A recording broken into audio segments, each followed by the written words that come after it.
ಇವತ್ತು ಚಿಂಟು ಬರ್ತಡೇ ಇದೆ. ಅಲ್ಲೆಲ್ಲ ಕೇಕ್ ತಂದಿರ್ತಾರೆ ಪಿಜ್ಜಾ ತೊಗೊಳ್ಳೋಣ ಅಂತ. ಪಿಜ್ಜಾ ಶಾಪಿಗೆ ಬಂದ್ವಿ. ಪಿಜ್ಜಾನ ಆರ್ಡ್ರ್ ಮಾಡಿದ್ದೆ. ಒಂದು 5 ನಿಮಿಷ ವೆಯ್ಟ್ ಮಾಡಿ ಅಂತ ಹೇಳಿದ್ರು. 5 ನಿಮಿಷ ಅಲ್ಲ 10 ನಿಮಿಷ ಅಲ್ಲ, 1/4 ಗಂಟೆ ವೆಯ್ಟ್ ಮಾಡಿದ್ವಿ. ಹಾಫ್ ಆನ್ ಅವರ್ ಆದರೂ ಕೊಡಲಿಲ್ಲ. ಮಕ್ಕಳು ಬೇರೆ ಆಚೆಗೂ ಒಳಗಡೆನೂ ಓಡಾಡ್ತಾನೆ ಇದ್ದರು. ತುಂಬ ಆರ್ಡರ್ಸ್ ಬಂದುಬಿಟ್ಟಿತ್ತು ಅನಿಸುತ್ತೆ. ತುಂಬ ಅಂದರೆ ತುಂಬಾ ಲೇಟ್ ಆಯಿತು. ನಾವಿಲ್ಲಿ 40 ಮಿನಿಟ್ಸ್ ಏನೋ ವೆಯ್ಟ್ ಮಾಡಿದ್ವಿ. ಮಕ್ಳಿಗೂ ಬೇಜಾರಾಗುತ್ತಲ್ವ. ಕುಮಾರ್ ಅವರು ಆಚೆನೇ ವೆಯ್ಟ್ ಮಾಡ್ತಾಯಿದ್ರು. ಮಕ್ಕಳು ನನ್ನ ಜೊತೆನೇ ಬಂದು ವೆಯ್ಟ್ ಮಾಡ್ತಾಯಿದ್ರು. ನಾವು ಚಿಂಟು ಮನೆ ಹತ್ರ ಬಂದ್ವಿ. ಚಿಂಟು ಬರ್ತಡೇಗೆ ಸಿಂಪಲ್ಲಾಗಿ ಡೆಕೋರೇಟ್ ಆಗಿತ್ತು. ನನ್ನ ಮಕ್ಕಳಿಗೆ ಹೊರಗಡೆ ಓಡಾಡೋದು ಅಂದ್ರೇ ತುಂಬ ಖುಷಿ. ಅದರಲ್ಲೂ ಅವ್ರ ಅತ್ತೆ ಮನೆಗೆ ಬಂದಿದ್ದಕ್ಕಂತೂ ಇನ್ನೂ ಖುಷಿಯಾಗಿದ್ದರು. ಅವ್ರಿಗೆ ಪ್ರತಿ ಸಲನೂ ಅಷ್ಟೇ ಹೊರಗಡೆ ಬಂದಾಗ ಅವ್ರಿಗೆ ಫ್ರೀ ಬರ್ಡ್ಸ್ ಆಗಿಬಿಡ್ತಾರೆ. ಚಿಂಟು ನನ್ನ ಯೂಟ್ಯೂಬ್ ವೀಡಿಯೋಸ್ನ ನೋಡ್ತಾನಂತೆ.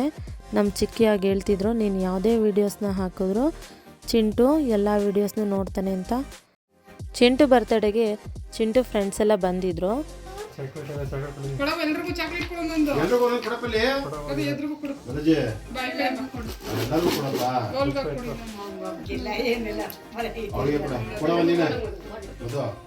ಚಿಂಟುಗೆ ಬರ್ತಡೇ ವಿಡಿಯೋನ ಯೂಟ್ಯೂಬಲ್ಲಿ ಹಾಕ್ತೀನಿ ಅನ್ನೋ ಖುಷಿನೇ ಜಾಸ್ತಿ ಆಗಿಬಿಟ್ಟಿತ್ತು. ನಾನು ವಿಡಿಯೋ ಮಾಡ್ತಿದ್ರೆ ತುಂಬ ಖುಷಿ ಪಡ್ತಾ ಇದ್ದ. ಮತ್ತು ಹಾಗಾಗಿ ಸ್ಮೈಲ್ ಮಾಡ್ತಾ ಇದ್ದಾನೆ, ನೀವೇ ನೋಡಿ. ಬರ್ತಡೇ ಬಾಯ ಇಲ್ಲ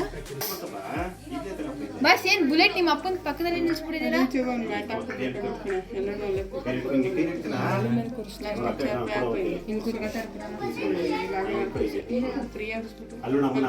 ಇಲ್ಲಿ ನೋಡು ಬಾಲಾಜಿ ಅಂತಲ್ಲ, ಸೂಪರ್. ಬರ್ತಡೇ ಸೆಲೆಬ್ರೇಷನ್ ಮುಗಿದ್ಮೇಲೆ ಚಿಂಟು ಫ್ರೆಂಡ್ಸ್ಗೆ ಕೇಕು ಸ್ನ್ಯಾಕ್ಸ್ನೆಲ್ಲ ಹಾಕೊಟ್ರು. ಇಲ್ಲಿ ಬಾಲಾಜಿ ಮತ್ತು ಮುದ್ದು ಕೇಕು ಪಿಜ್ಜಾ ಎಲ್ಲ ತಿಂತಾ ಇದ್ದಾರೆ.